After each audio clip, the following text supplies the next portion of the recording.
کتابوں میں جو فضل ہے اسے قربان کہتے ہیں.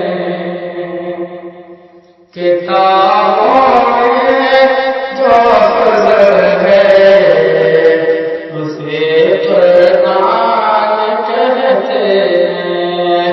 کتابوں میں جو فضل ہے اسے قرآن کہتے ہیں.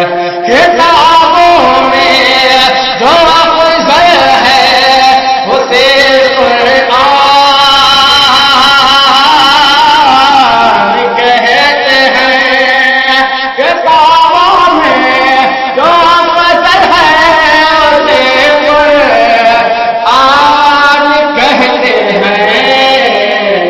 اتارا ہے اسے جس نے اتارا ہے اسے جس نے اسے رحمان کہتے ہیں.